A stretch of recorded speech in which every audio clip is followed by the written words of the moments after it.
Ah, agora não vai segurar.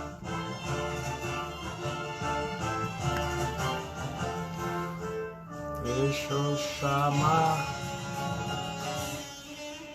Vamos parar a orquestra. O povo já está chegando. Opa!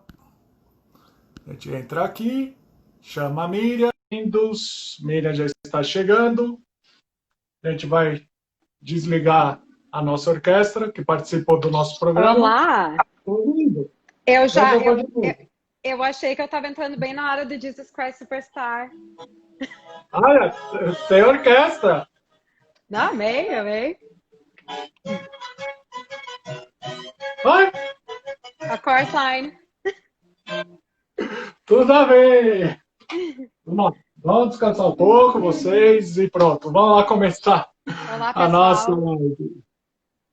Dê um oi pro pessoal enquanto eu posto aqui o nosso... Agora não vai segurar.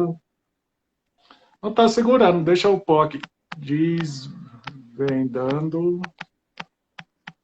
Pessoal, se vocês têm perguntas, vocês vão nos mandando, viu? Que a gente está aqui para responder. E mandem muito coração, porque a gente gosta. E é importante porque nós somos meio artista, né? Então, para o nosso ego é muito válido. E mandem bastante comentários, perguntas e afins, porque, enfim, isso ajuda a mostrar para o Instagram que essa live é divertida. Agora foi, E a gente poder fazer. Ah, mas só que não tá segurando, não tá... Tu tem que apertar assim no... eu acho que no será que eu comentário, né? consigo? Deixa eu ver se eu consigo. Eu não sei se eu tenho essa. Não, eu não consigo. Não, eu coloquei acima, mas também não pegou. Dessa vez ele não quer ficar. Mas vamos começar. Vocês vão descobrir do que a live é. Não é? Com certeza. E aí, como é que tá o tempo aí? Porque aqui tá frio. Aqui tá um calor infernal. Quer dizer, hoje tá um pouquinho melhor, tá? Tá uns 27 graus, mas ontem tava tipo 32, calor. Aí hoje eu tô conseguindo ficar um pouquinho sem o ar-condicionado ligado. Tá, para mim veio um pouquinho cortado, mas acho que deu para ouvir que o tempo estava melhor. Para o pessoal que está chegando agora, sejam todos bem-vindos. A gente vai fazer a nossa live chamada Desvendando Broadway, onde a Miriam Spritzer, direto lá de Nova York, do ladinho lá da Broadway, e eu aqui direto de São Paulo, a gente vai comentar alguns fatos, né, sobre esse distrito teatral, né, para a gente... Até mesmo fatos curiosos. E depois a gente vai fazer a nossa lista do top 5, né? Isso aí, isso aí. Foi difícil? O top 5? Eu vou ser bem sincera. Eu acho uma das coisas mais difíceis é escolher o top. Eu não consigo escolher o top. Então, top 5 tá bom. Eu ainda não consegui fazer, eu ainda tô definindo. A gente vai ter que... No decorrer da live, a gente vai soltando, né, e vai decidir. Isso. Pronto, já está aqui tudo funcionando, perfeito. Vamos começar. Miriam, explica só pra gente, por favor, e aí eu vou completando, a gente vai conversando. Quando a gente fala na Broadway, né, basicamente turista brasileiro, eu vou generalizar agora para o turista brasileiro, se você tiver alguma informação de turistas de outros lugares, você complementa. Mas turista acha que Broadway é só o distrito teatral, mas só que a Broadway também é uma avenida em Nova York, não é? E o pessoal geralmente acha que a Broadway ela é só no centro da cidade, não. Ela está em todas as partes. Inclusive, é uma das ruas que não segue o padrão da cidade, que é ser tudo... Quando eu falo cidade, Manhattan, né? De ser tudo quadradinho, enfim. Então, a Broadway, ela meio que vai cortando as avenidas, vai cortando as ruas... E ela é uma rua. Então, você pode falar da Broadway no Soho, como você pode falar na Broadway na Times Square, que aí é o distrito do teatro, né, que a gente fala. Então, distrito do teatro. Só que aí tem a definição Broadway da categoria de teatro Broadway, que aí é muito confundida com a rua Broadway. E é engraçado falar... tá, desculpa, pode falar. Não, é que eu ia falar que... Então, é que historicamente falando, o distrito do teatro não era onde é hoje, que fica entre a rua 40 e a Rua 50 e muitos, né? Ela era lá para Downtown, ela era perto da 14, da Union Square, e ela foi subindo. Então, inclusive na época áurea dos musicais, assim, tipo nos anos 30, 20, 30, 40, ela era ali perto de onde hoje é o Madison Square Garden. Uhum. E aí depois, com os Schuberts, que ela foi se mudando um pouco mais para o norte. Então, ela virou realmente aquele distrito de teatro que a gente conhece dos anos, vamos lá, dos anos 40 adiante. Uhum. Né? E vamos só pegar, se você pegou alguns dados da rua, porque a rua são cerca de 53 quilômetros, né? Ontem a gente estava até comentando, a gente falou em milha, mas para o povo que está aqui quilômetros, né? Então, uma rua de 53 quilômetros, e eu vi que é uma das maiores ruas, né? Que tem. Sim, ela até cruza a mesmo cidade inteira. Ela cruza a cidade inteira. Então, ela vai até o Brooklyn, ela vai para outras partes da cidade. Então, realmente, ela vai além da ilha, né? As outras que ruas são todas cortadas. metade fica na ilha e outra metade, né, outra parte fica fora. Tá, E é uma rua que, digamos, ela tem uma... Mais ou menos assim, ela já foi denominada, ela já foi feita desde do século XVII, né, pela invasão holandesa, né, Isso. E o nome dela foi uma tradução literal da Broadway, que é a rua, Caminho Grande. Eu não vou saber falar em holandês, eu tenho amigos holandeses, mas não vou saber. Então a gente vai deixar assim, mas a tradução é esse caminho largo é a Broadway, né? Então, isso é muito interessante, né? Porque é aquela coisa, muitas vezes a gente passa por alguns lugares, a gente fala de alguns lugares e não sabe, né, a parte histórica, né? Ainda mais que essa daí, né, tem a influência dos holandeses que compraram a Ilha dos Índios por apenas $24, né? Deram uns... Foi um ótimo negócio. Com certeza, melhor ainda para os americanos depois, né? Exatamente. Para os nova-iorquinos e para os Estados Unidos. Então vamos agora falar do teatro, né? Do distrito teatral, que é o que a gente está abordando. Relembra só para a gente, que a gente fez uma live, né? Acho que há 2 semanas. O pessoal que não assistiu está salvo, né? Aqui no VTV. Uma conversa que eu tive com a Miriam, né, no Opinião de Peso pelo Mundo, que ela deu algumas explicações, mas a gente vai trazer algumas de volta para essa live, tá? Explica para a gente. Tem as 3 classificações, a Off e a Broadway. O que são e para que serve essa classificação? Bom, a Broadway e Off-Broadway são geralmente mas produções um pouquinho mais...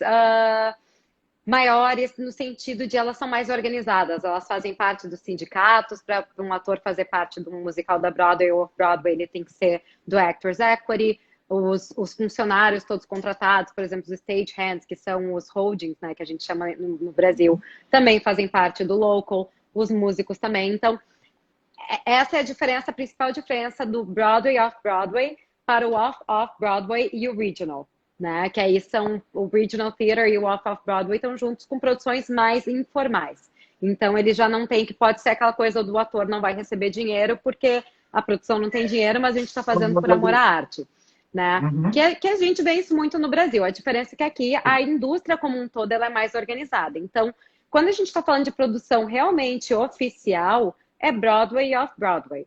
Né? E aí tem algumas produções um pouco mais experimentais, que seriam coisas mais de teatro imersivo e tal, que aí podem tanto estar mais ou menos na categoria off-off, depende do tamanho do teatro, mas geralmente a gente considera off-Broadway, né? O Broadway é qualquer teatro que caiba mais do que 500 pessoas. E aí o Off-Broadway é tudo que seja menos do que isso. Pode ser, eu já vi peças que eram 20 pessoas, né? A plateia era uma plateia muito pequena. Então, não tem um mínimo, mas o mínimo para ser Broadway é as 500 pessoas. Acima de 500 lugares, o teatro. Isso. E é até interessante, porque quando a gente fala da premiação do Tony, é só os teatros que fazem parte da Broadway, produções que fazem parte da Broadway, dos teatros acima de 500 lugares, é que competem pela categoria de musical, né? Isso, e tudo, né? Peça também. Sim. Aí você tem tem outras premiações, né? Você tem o Obie Awards, que é o Uhum. só para Off-Broadway. E aí você tem o Drama Desk Awards, que aí é todas as peças apresentadas daquele ano, que aí vai incluir musicais off-Broadway, vai incluir musicais da Broadway. Por exemplo, Hamilton, no ano que ele foi... ele não pôde participar do Drama Desk Awards no ano que ele abriu na Broadway. Ele participou num ano antes. Por Então, quê? o Hamilton... Porque ele abriu no Public Theater, que era off-Broadway. Mesmo que foi uma corrida, né? Que a gente fala uma Sim. off-Broadway run limitada. Então, foi uma corrida temporária. Ele ficou em cartaz ali, acho que uns 2 ou 3 meses. E ele concorreu às premiações de Drama League e Drama Desk Awards. E, se eu não me engano, o Outer Critics Awards também. Na versão off-Broadway, não na versão Broadway. Na versão Broadway, se eu não me engano, eu posso estar super errada, eu não tenho certeza. Não, depois a gente confere. Pelo que eu me lembro, ele só pôde concorrer ao Tony Award. E é interessante porque, coincidentemente, né, a gente conversando disso, que eu não acho que tem coincidência, mas os assuntos vão se encaixando. Quando a gente fala do Hamilton, né, que estreou no Public Theater, é o mesmo teatro onde estreou Chorus Line, né, que depois foi para Broadway, e aí passou os 15 anos. Tanto que quando eles completaram 40 anos da estreia, o pessoal do Hamilton, né, recebeu todos, tem o vídeo aí pelo YouTube, Sim. Vocês podem ver, eles fazem uma cena e chamam o elenco original Mas no palco. Mas tu sabe que muita gente, muitas obras, elas acabam homenageando a Chorus Line. Eu sei que tu tá fazendo um trabalho em relação ao Chorus Line, que é super legal, mas isso já aconteceu sempre, todo mundo que quebra... O A Chorus Line foi um dos musicais que ficou em cartaz mais tempo, foi o musical da sua época, que ficou em cartaz mais tempo. Então é um recorde, quando você bate o recorde do Chorus Line, é um momento... assim, significativo. Como é quando você bate o recorde do Cats. E como é... Bom, ninguém conseguiu bater o do Fantasma ainda, mas... Então, geralmente, no recorde do A Chorus Line, no final da peça, eles fazem alguma homenagem, que aí todo mundo leva sua fotinho e faz aquela foto icônica do A Chorus Line, cada ator com o seu headshot. Explica só o que vem a ser esse headshot, que é ícone da produção A Chorus Line. Então, o ator aqui no teatro, eu não sei mais como é que é no Brasil, mas pelo menos aqui, quando você vai fazer uma audição, você tem um headshot resume. De um lado é a sua foto de ator, preto e branco, só o rosto, e do outro lado é o resume, que é um currículo curto. Então, você não vai colocar ali que você dançou balé numa escolinha com 5 anos de idade, você vai colocar os dados mais importantes e toda audição você apresenta é uma folha só que você pode apresentar. Então, é o picture resume, que eles chamam, que até no The Producers, quando a Ula vai se apresentar pro Max e pro Leo, ela "This is my picture resume". Então é uma coisa meio que de praxe, assim, que já é tão conhecido na indústria que faz parte. No A Chorus Line, como é um musical sobre uma audição, eles todos no final da primeira cena, se eu não me engano, no final do opening scene, aparecem... do God, I Hope I Get It, né? Eles aparecem no final uma linha de atores, cada um com no lugar do seu rosto, a sua foto do headshot. Então é muito icônico, porque... O assistente do diretor pegando para poder entregar para o diretor, para poder aí começar o processo de audição. Exatamente, né? Exatamente. E é muito icônico, né? Porque foi o primeiro musical que tratou de um processo... É um processo de audição. Eu me lembro que quando eu assisti, eu via eles cortando os atores no meio da peça e realmente esses atores saíam, iam para suas casas e faziam só o número de abertura e voltavam para suas casas. Eu falava, tá. Aí é assim, né? Porque conversando com o pessoal aqui do elenco da única montagem que teve, né? Eles falavam que o pessoal que era cortado, que eram swings do elenco que estava no palco, ia tudo para uma sala para poder aumentar a voz do elenco, né? Porque também naquele tempo você não tinha microfone de cabeça, essas coisas, então você precisava aumentar a voz. Então eles falavam que quem era cortado na sessão do dia ia para uma salinha ao lado para poder fazer o coro aumentar o coro, né, do musical. Então, é que aí depende da produção. Na última produção Revival da Broadway que eu assisti, que foi 2007, 2006, 2007, por aí, eles tinham o elenco de apoio, mas tem realmente ali um número de 15 atores que são cortados na primeira cena. Então, assim, nós estamos falando, é uma peça de 2 horas e meia, e a primeira cena são 4 minutos. Então, eles Sim. trabalham 4 minutos, alguns são swing. Swing, para quem não sabe, é o ator que o homem ou a mulher, eles aprendem todos os papéis do seu gênero. Então, assim, se eu sou uma mulher swing, eu vou aprender todos os papéis de mulheres, porque caso alguém ficar doente, quebrar uma perna, ou mais de 2 pessoas, aí eu entro em cena. Senão, o meu lugar é só ficar ali do lado de fora do teatro, esperando que eu seja chamada, né?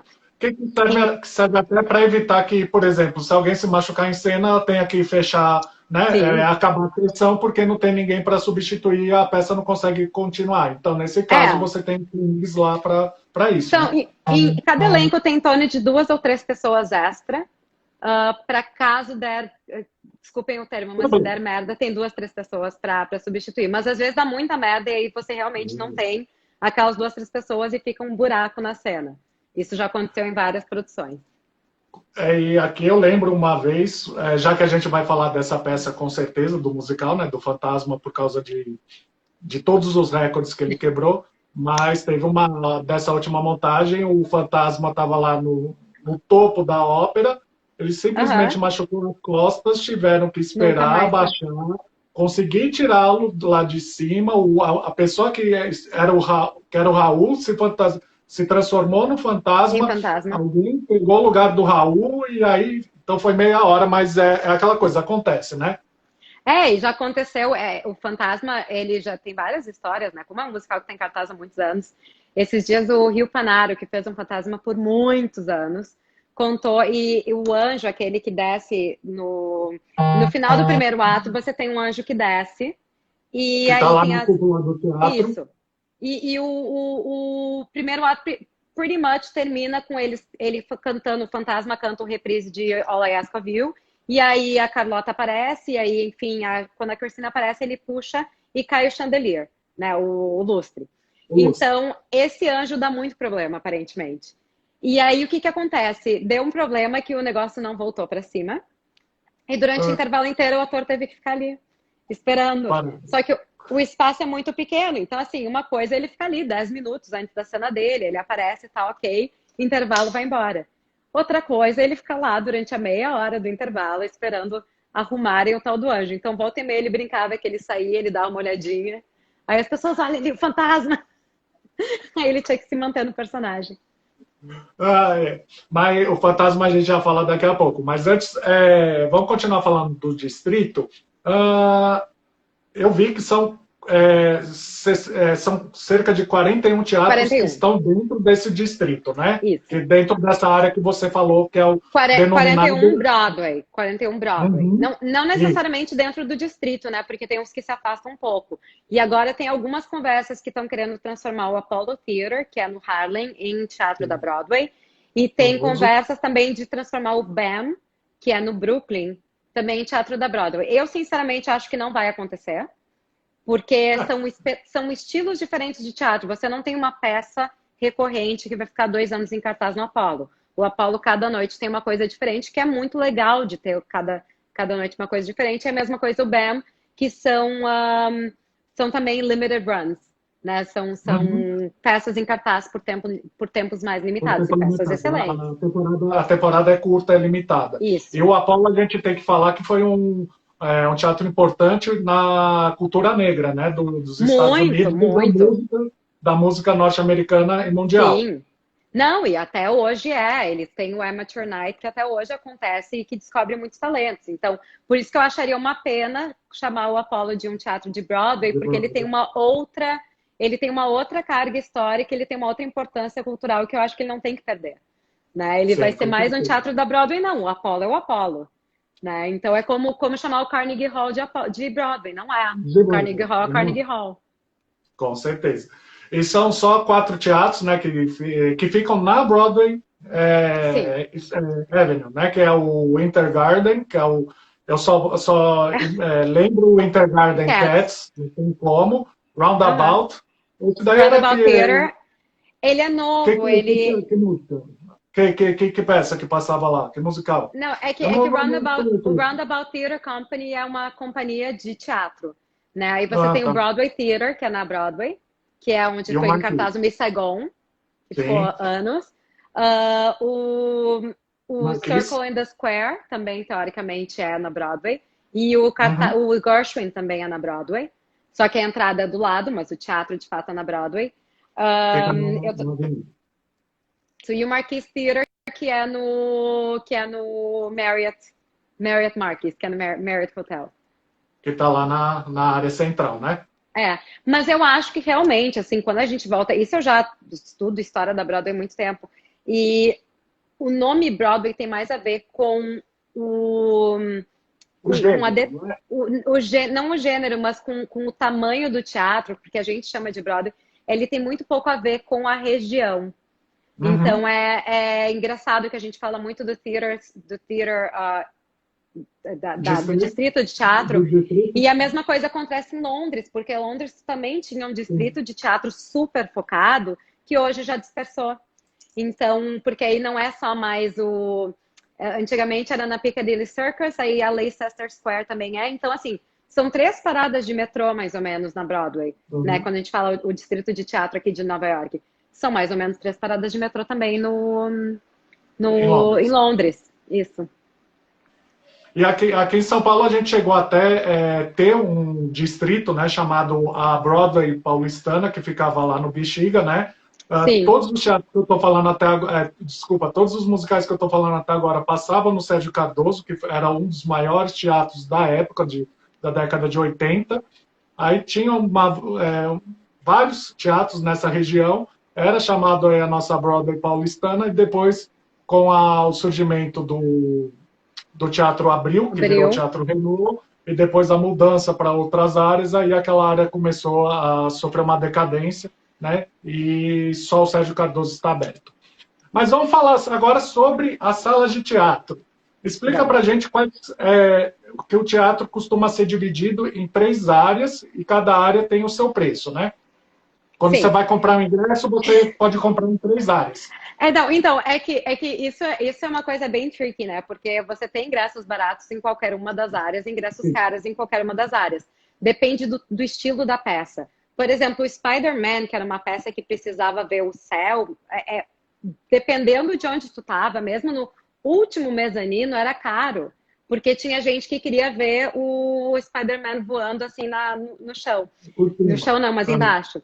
Então, o que era barato naquele teatro? Eram os assentos do lado, né? Hum. Tudo depende das sidelines. A gente fala muito aqui no teatro. O terror de todo designer Produtor. de cenário é as sidelines. Assim, é em que ângulo que eu já não enxergo o palco como todo. E geralmente esses vão ser os ingressos mais baratos. Então a gente tem o clássico. Vamos fazer de conta que nós estamos falando de uma peça shakespeariana sem muita produção. Chicago, que não tem muita produção, Uhum. mas é coreografia. O centro da orquestra, você tem o primeiro nível, que é a orquestra, e você tem o mezanino, e você tem o upper mezzanine ou rear mezzanine. Rear significa atrás. A orquestra no centro e o primeiro mezanino, front mezzanine, na frente, vão ser os lugares mais caros. Só que a orquestra, no momento que você vai ficar atrás de onde começa o mezanino, ela vai ser mais barata do que as primeiras filas do mezanino. Porque vai ter um teto que vai ficar na sua frente. Então você Tá. não vai chegar. Quando a gente fala em produção da Uhum. Broadway, tem esse detalhe. Imagina que nós estamos falando do fantasma e Sim. cai um lustre. Bom, mas E se eu estou você não. embaixo do mezanino, eu não vi nem onde é que está esse lustre. Eu só vi que algo subiu no início do espetáculo. Então, Uhum. então eu tenho uma visão não limitada, porque eu estou vendo o palco, mas eu vou ter uma visão limitada da decoração. O Imagina, eles espetáculo pagaram. como um todo. Sim. Exatamente. Então, tudo depende. Geralmente, hoje em dia, a Broadway genialmente conseguiu fazer algo chamado de premium seating, que eu acho um absurdo, que não existia na minha época de início, assim, de vida de musicais, que eles selecionaram os melhores lugares do teatro e eles dobraram o valor para, enfim, antigamente se conseguia assistir por, sei lá, $150 era o valor da orquestra. Então, chegava lá 24 horas antes, mesmo o melhor lugar do teatro, porque isso era outro truque que eles faziam, eles seguravam os melhores lugares até 24 horas antes, caso a Lady Gaga resolvesse assistir ou alguém importante. E aí a gente comprava 24 horas antes, então eu pagava os mesmos $150 que qualquer ser humano e assistia no melhor lugar, um lugar super VIP. Então agora eles não fazem mais isso, eles reservam alguns lugares, mas eles criaram esse premium seating porque por que eles vão vender por 150 se eles podem vender por 400? É. Né? Então eles estão fazendo um pouco disso que eu acho como público muito ruim, mas como administrador eu acho excelente, sensacional, bom para eles, que continuem vendendo assim. E aquela coisa, se o boca a boca começa a dar um up, aí você ainda aumenta os 400 para 600, 700, porque o povo vai pagar. É o caso do Hamilton. É o caso do Hamilton, Book of Mormon teve isso. O The Producers teve isso por muito tempo, porque o The Producers praticamente não se conseguia ingresso, né? Então, eu me lembro, quando eu consegui assistir, eu assisti logo que abriu, isso há milhões de anos atrás, eu e meu irmão, nós estávamos em, assim, a melhor coisa na vida aconteceu, porque nós conseguimos ingressos ok, pagáveis, para assistir os produtores. Então, com o Matthew Broderick e com o Nathan Lane, né? É, isso, com Matthew Broderick e Nathan Lane, com a Katie Huffman, Brad Oscar, Roger Bart. E eu já assisti. Pode falar. Eu assisti todas as mudanças de elenco dos produtores. Ah, tá. Não, o que eu queria saber, você acha que assim é tão variado, assim, muda tanto você ver com o elenco original e com os outros elencos, com as mudanças de elenco, ou é mais assim, entre aspas, status você vê com o elenco original? Porque foram eles que criaram os personagens, foram eles que deram o tom da voz. Você acha que tem tanta diferença? Algumas coisas sim. Eu acho que o que acontece? O musical, quando ele é escrito, existe um processo, um ciclo de vida para o musical ele chegar na Broadway e chegar na gravação que a gente escuta. Então, você teve um workshop, aí você tem os readings, aí você tem o off-town tryout, aí você tem o previews, e aí você tem Broadway Opening Night e o que a gente vê quando eles freeze, que eles congelam a obra, e a obra é essa. Esse processo de passar por vários lugares e por várias obras e assim vai, ele é um processo que, querendo ou não, ele vai adaptando o personagem àquele ator. Então, por exemplo, vamos pegar o exemplo da Sutton Foster, início de carreira, The Early Modern Millie. O primeiro musical que ela foi a estrela. Ela era do grande elenco do musical. A atriz que ia fazer a peça acabou saindo. Passaram várias outras pelo personagem, inclusive a Kristen Chenoweth foi cotada para fazer. No final, ela estava desde o início do processo, ela sempre era understudy. Vamos dar chance para Sutton Foster, vamos dar chance. Ela é meio verde, mas a gente vai adaptar um musical para ela. Bom, hoje Sutton Foster é quem é, porque lá em 2000 e 2001, alguém resolveu moldar um personagem para ela. Então, a música foi feita já quando chegou a versão que a gente assiste na Broadway, não as músicas que foram feitas para Julie Andrews, ou Jimmy e tal. A música Gimme Gimme, que virou uma música assinatura dela, Forget About the Boy, e assim vai, foram músicas escritas para a voz dela. Então, mesmo faz de conta que eu acordei hoje, eu sou mega talentosa que nem a Sutton Foster e tenho uma voz parecida com ela. Eu vou fazer a audição, eu vou fazer o personagem. Mas a música não foi escrita para mim. É diferente. A gente nota muito isso no Hairspray. O Hairspray é um perfeito exemplo, porque nós vimos já 3 versões de gravações que são excelentes. Casualmente, o Hairspray, as 3 versões que a gente vê, tanto do teatro, quanto do filme, quanto da versão ao vivo para televisão, são boas. A melhor, a música, a melhor, em todos os personagens, é o original. Então, cai como uma luva, sabe? O Pablo estava aqui assistindo, eu não sei se ele ainda está aqui, um amigo meu que a gente foi assistir um concerto. O que você fez a entrevista com ele? Lá da Argentina? Falei algo. Não, aquele é o Márcia Cotliado.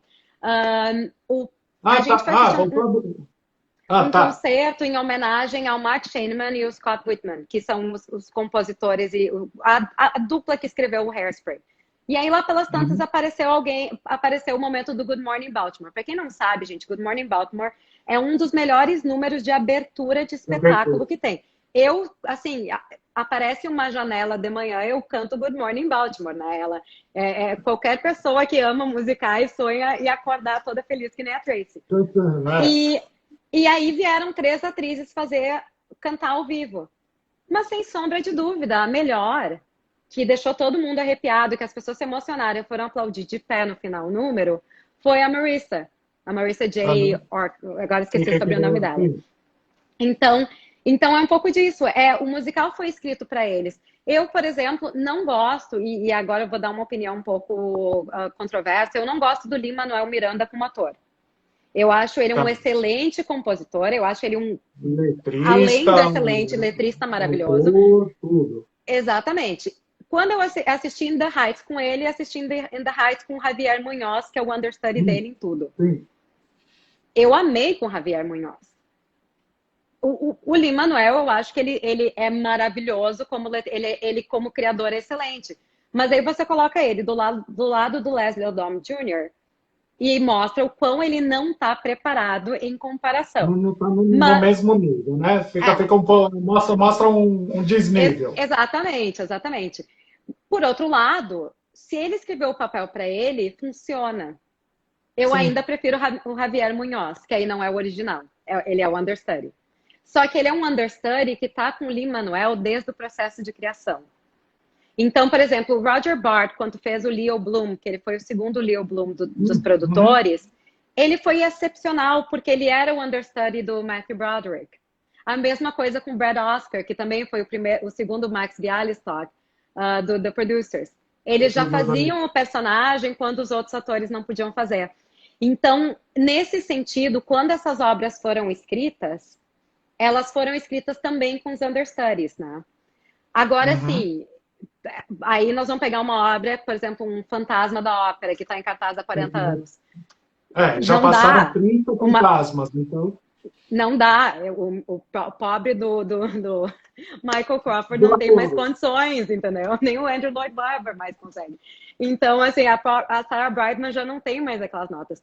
Agora, vamos assim falar, né? A Bíblia é o Original London Cast. Então, essa é a grande diferença. Quando a gente vai tentar entender cadê o original da obra, a gente vai no primeiro que foi gravado. Então, o mesmo é com Os Miseráveis. Eu amo a Ruthie Henshaw como Fantine. Para mim, ela é uma das melhores. Mas ninguém é Patti LuPone. Sim. O papel foi escrito para Patti. Norma Desmond. Eu acho a Glenn Close fora de série. Eu acho ela maravilhosa. Eu não sei se para mim eu colocava por causa assim, da paixão que eu tenho pela versão da Glenn Close lá em Los Angeles, da montagem da Norma Desmond. Mas também é a melhor. As duas mas não tem como. E eu preciso dizer que eu assisti a Glenn Close fazendo a Norma aqui no Sunset Boulevard. Para quem não sabe, eu estou falando de Sunset Boulevard. Na Broadway fizeram um concerto, que era para ser um concerto temporário em Londres, por 2 semanas. Esse concerto acabou sendo meses. E eu fui para Londres, tipo, no dia que fechou. Eu fiquei assim, ó... Não posso te dizer que eu quase levei como uma ofensa pessoal. E quando abriu na Broadway, eu me prometi para mim mesma que eu jamais perderia a oportunidade. Enquanto aquela peça estiver em cartaz, eu vou assistir várias vezes. E eu fui, acho que umas 8 vezes. E olha, a Glenn Close sempre, sem exceção, falava I've come home at last e o público ia à loucura. Então, assim, até hoje eu escuto ela cantando... Já arrepia, não tem nem como, né? É aquela coisa. A gente teve, acho que foi ano passado, ano retrasado, a montagem brasileira, né? Com a Marisa Hort.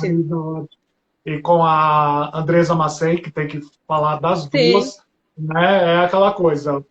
Por mais que eu lembrasse, né? Mas, digamos assim, a nossa montagem, né? A direção foi, assim, algo... Porque você tem que utilizar alguma imaginação para aquela cena de carro, né, para a cena da casa, que na montagem original eles fizeram a mansão inteira. Já na segunda montagem foi aquelas escadarias, eu não gostei muito, não. Não, mas é porque era uma versão concerto. O show da segunda montagem era a orquestra. Né? Então, assim, não era, a orquestra estava no palco, eram 40 pessoas na orquestra. Eu, sinceramente, acho que Sunset Boulevard é um dos scores mais bonitos e mais complexos do Andrew Lloyd Webber. Então, assim, eu quero ouvir aqueles 40 músicos tocando e todas aquelas cordas. Né? A cena do carro é uma das minhas favoritas. E é só luz. Tem uma cena que os carros vão seguindo uns aos outros. Então, tipo assim, é só as luzinhas. Né? Mas a música é o que vale. Então, não precisa. Eu quero ver a Glenn Close vestida de Norma Desmond. e aquelas músicas tocando. O resto, se tem casa, se não tem casa, não tô nem aí. Não preciso, a Glenn Close tá ali, tá ótimo. Com certeza. Bem, sei lá, a gente tem tanta coisa para falar, vamos falar. Eu anotei aqui o primeiro musical que é considerado, né, um musical, porque musical a gente tem que falar que tem a dança, que tem a interpretação e que tem a canção que vai complementar a história. O primeiro é chamado The Black Crook, que foi em 1866, e depois... Eu estava pesquisando. Tem um musical que veio antes desse. Esse ficou o The Elves, que é da mesma compositora, da mesma escritora, mas ele veio um pouquinho antes. Ah, tá. Porque o que eu encontrei foi esse, o The Black Crook. Sim. Né? E dos musicais modernos, dos musicais atuais, é o Showboat. Né? Então, o Showboat foi o grande... Aí, né? Tem. Não, então, o Showboat ele foi o primeiro musical onde a música contava a história. Porque até então era aquele estilo de a música, ela tá ali, mas ela não movimenta a história. E aí o Showboat, ele mudou esse sistema. Então, a gente tem ali nesse momento, que acho que o Showboat foi em 1925, se eu não me engano, aí abriu 27. Então, aí abriu uma porta para um outro estilo de teatro musical, que é o que a gente hoje tem, que volta... e aí voltamos a quase as operetas, né? Porque eu acho que o Les Mis é uma ópera, o Fantasma é uma ópera, tudo que não tem fala é a mesma estrutura de ópera. Então, o Showboat, ele acabou levando para esse tipo de... Existiam diálogos cantados, eu vou te contar uma coisa e eu te conto cantando. E essa é uma linguagem completamente impensável até então. Sim, com certeza. E que era inovadora, né? Que com certeza deve ter, assim,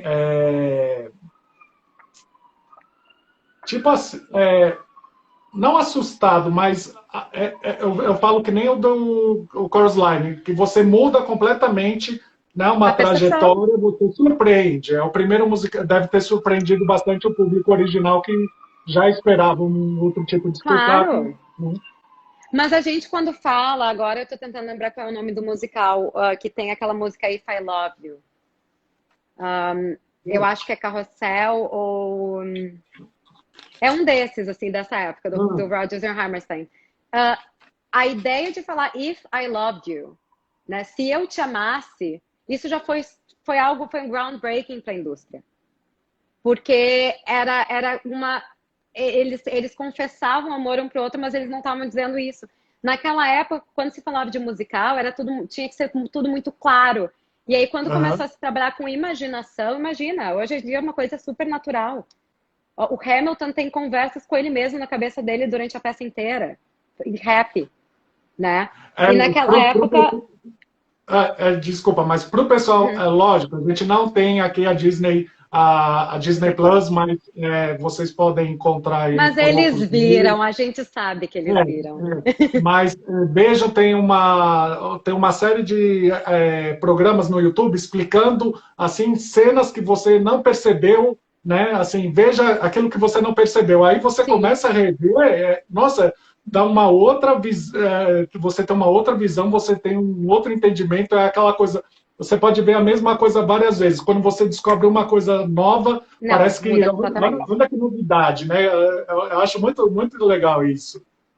E eu gosto, esses compositores mais modernos têm feito muitas referências. O Andrew Lloyd Webber já fazia isso também.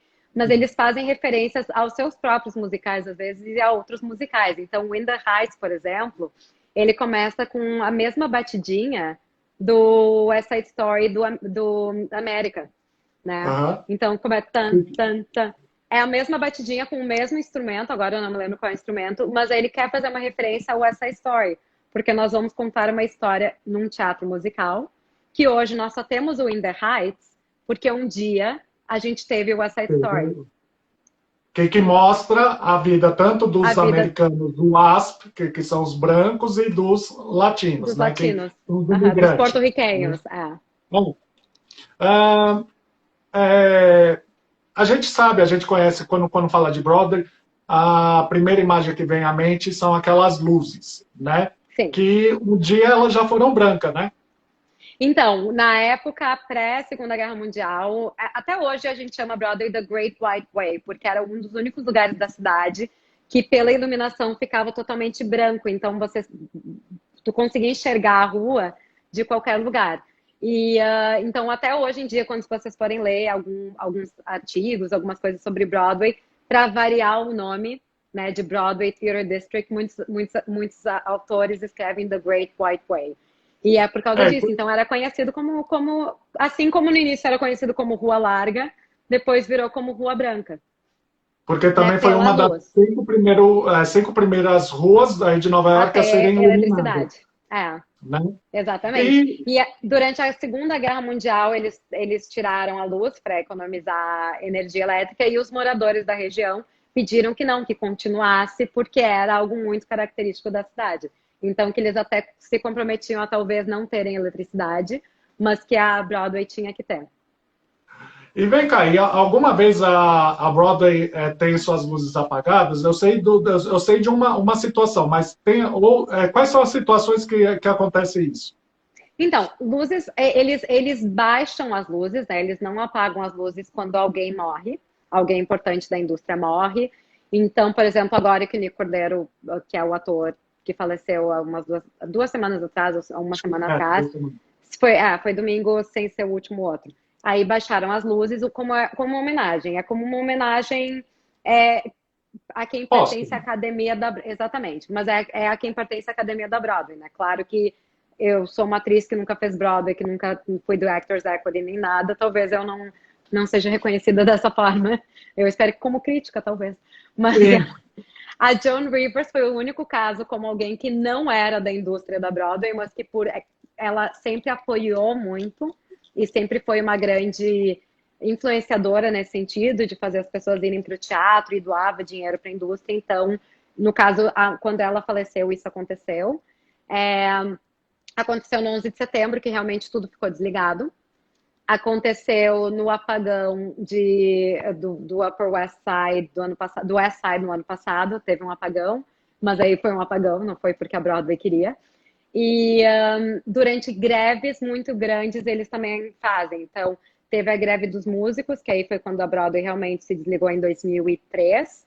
Depois a greve dos escritores, em se eu não me engano, 2005 ou 2007.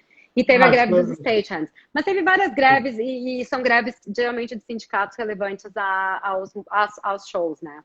E eles fazem para dar suporte aos atores, aos artistas que estão em greve, né? Então, exatamente. É uma forma de você de dar o seu apoio para esses atores. Porque né? A indústria como um todo, eu acho que isso eles têm uma coisa muito clara, que não existe, não é só eu sou a estrela, então é comigo. Não, eu sou a estrela, mas tem um iluminador que me ilumina. Então, se eu não estou trabalhando, eles não trabalham, e se ele não trabalha, eu não apareço bem. Então, sim, eles têm essa noção de que é realmente uma equipe, é uma galera que faz tudo, né? Uhum. Pessoal, vocês estão gostando? Olhando nos agora, mandem corações, gente. Faltam 15 minutos. Provavelmente terá uma segunda parte? Sim, terá uma segunda parte. Por quê? É que a gente fala, né? Muita coisa para falar e temos que fazer o nosso top 5. Vamos fazer o top 5, então? E depois a gente faz a segunda parte com as informações que a gente tem. Pessoal, esse top 5 a gente sabe que isso é uma opinião pessoal. A gente tem, né, não está... Não se ofendam. Nem enaltecendo o trabalho de alguém em detrimento de outro. Como também vai ter um que a gente não vai... Deixa eu perguntar só uma coisa que o David Largman perguntou. As luzes continuam acesas durante a pandemia? Continua. Você vai lá, tá tudo normal. E eles estavam fazendo uma coisa de... não, acho que é em Londres, lá no West End, que eles estavam passando uma fita nos teatros, que era uma forma de poder prestigiar, né? Eu não vi isso aqui. Eu passei por lá esses dias até. Tem alguns tapumes para proteger os vidros do teatro, alguns materiais de divulgação foram tirados também por manutenção também, é que agora estão aproveitando para realmente né, fazer uma limpa de coisas que antes não poderiam fazer. Então, tem alguma obra, alguma coisa acontecendo ali. Sempre. Então tá. Então vamos lá para o top 5. Elas são, na verdade, são mais que 5 categorias, mas é mais legal Tá. chamar top 5, então é top 5. Seu musical favorito? Vou deixar você começar.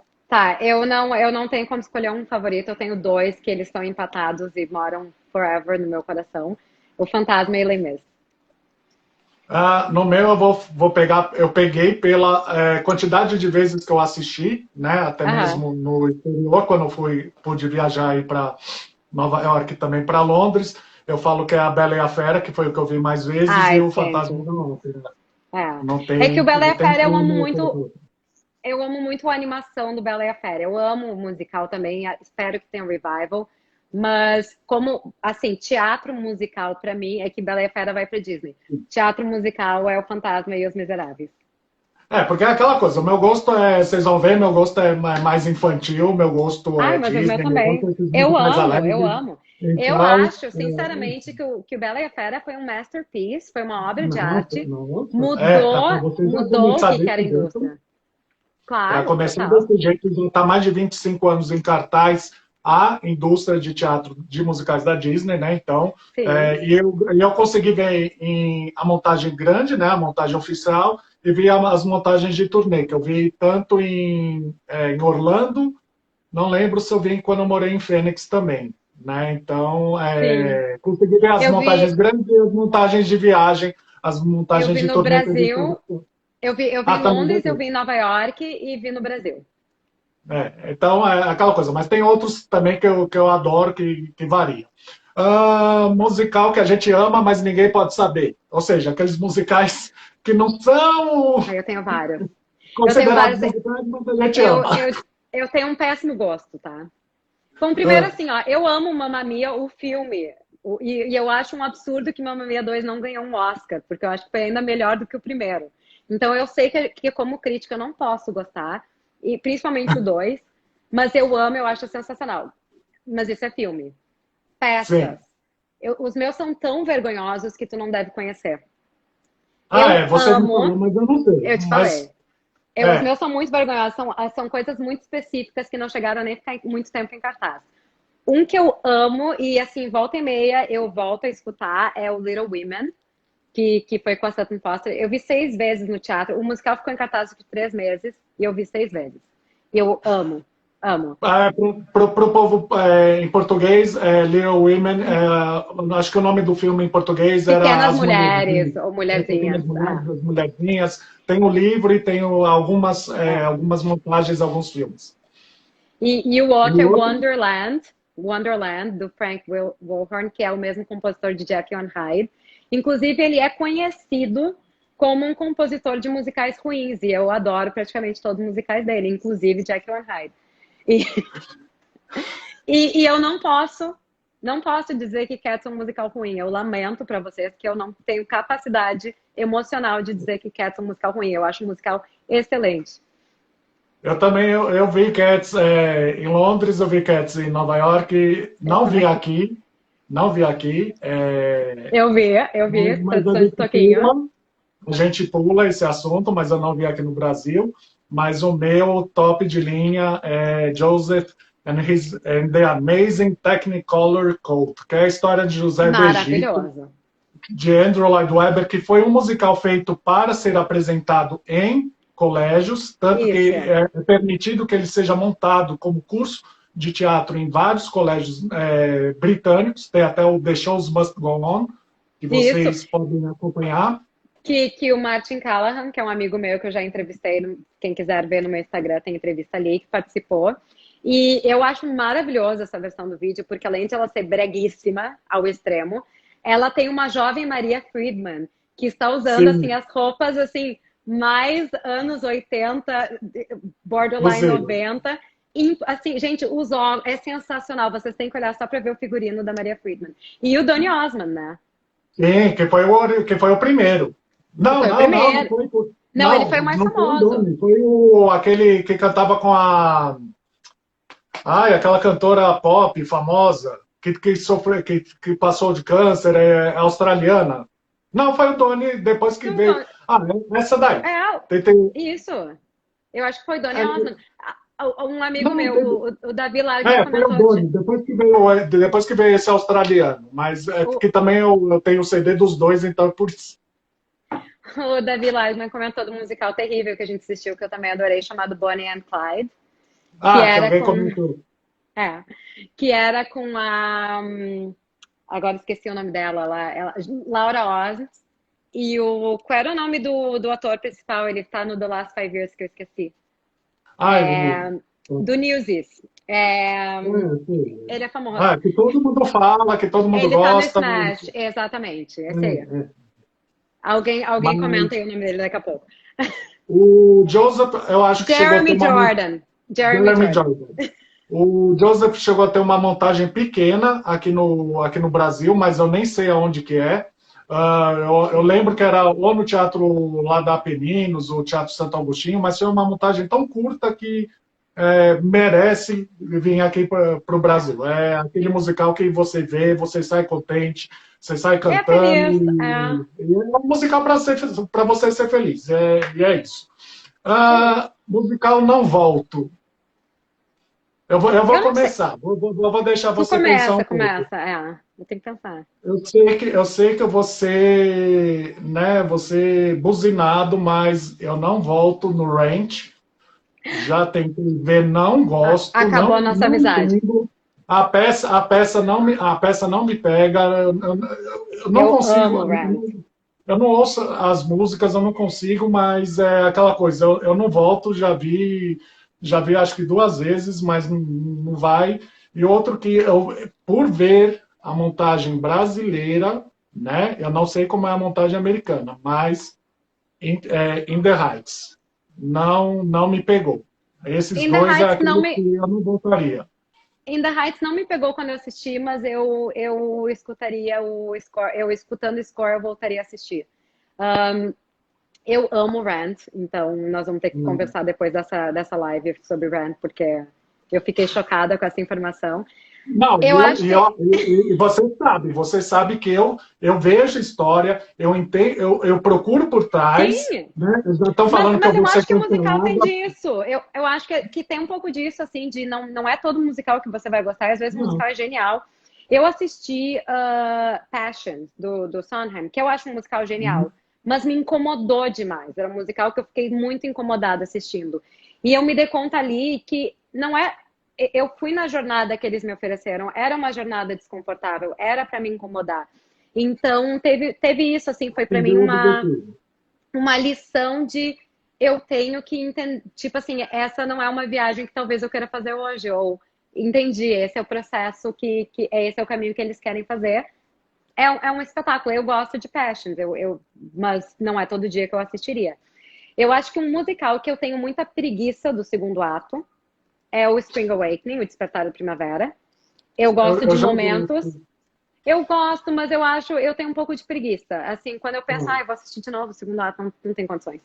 Mas eu acho muito difícil, porque também depende do dia, eu às vezes volto a escutar. Então, eu não sei se eu tenho algum que eu não voltaria, eu vou ter que pensar mais sobre esse. Eu porque é não. aquela coisa.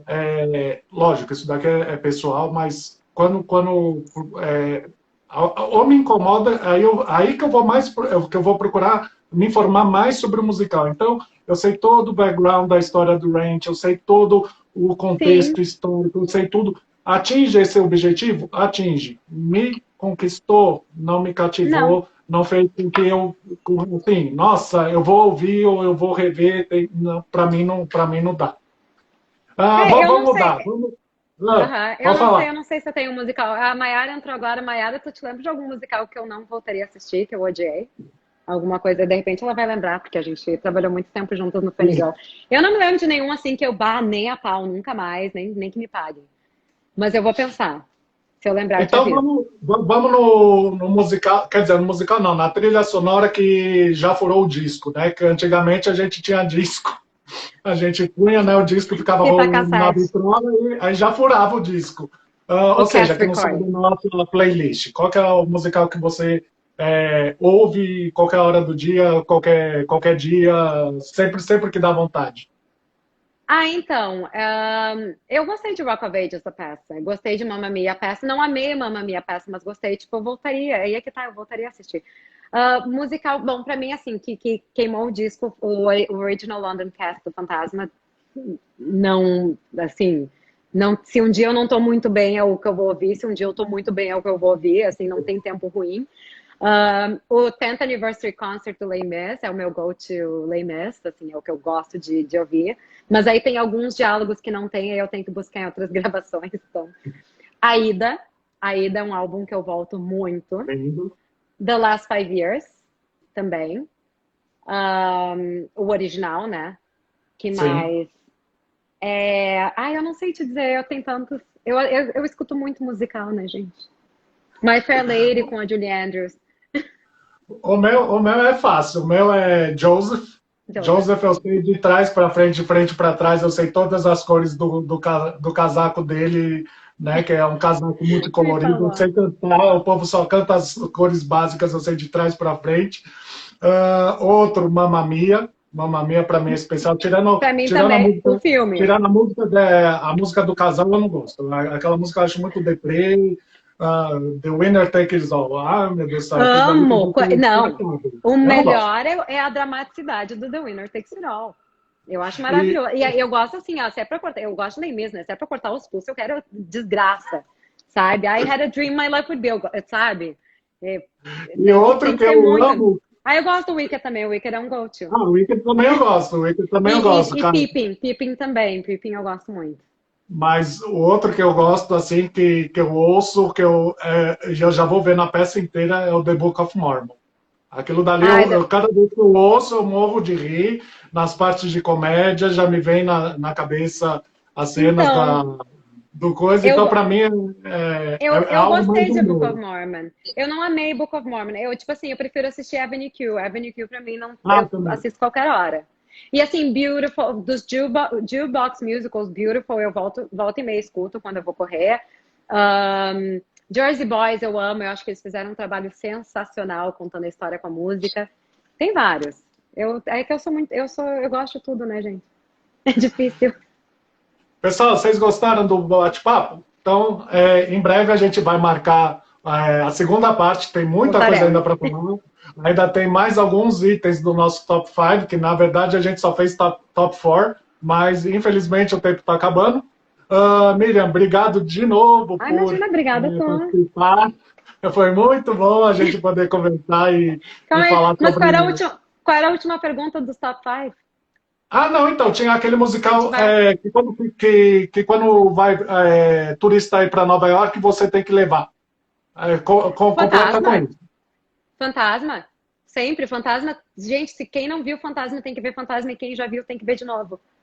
Eu acho que um Fantasma, porque mesmo independente se você saber ou não inglês, dá para você entender a história. E eu acho que, lógico, para o povo que não fala inglês, é os musicais da Disney, porque você já tem um conhecimento prévio do desenho. Mas é que o Fantasma, se tu não gosta, mas a música é linda, tudo bem. Aí não gosta da música, tá? Mas os figurinos são maravilhosos. Tu não tá nem aí pra figurina. Esquece, tem aquele barquinho. Não, mas aí tem um barquinho, aí tem a escada. Com aquela escada não tem como não gostar do Fantasma. O Carnival eu acho lindo, o Masquerade. É maravilhoso. Eu também acho. Pessoal, a gente fica por aqui, a gente volta em breve e também em breve a gente vai fazer desvendando os Tony Awards, os prêmios do teatro musical, tá bom? Então a gente volta em breve. Não deixem de acompanhar o canal da Miriam, Miss Spritzer. Ela tem no YouTube e vejam a última entrevista do Nick Cordeiro que ele deu para ela, assim, uma entrevista muito linda, era um ator, assim, uma pessoa calma, tranquila, e fala tanta coisa interessante sobre o musical que ele estava, que era qual musical mesmo?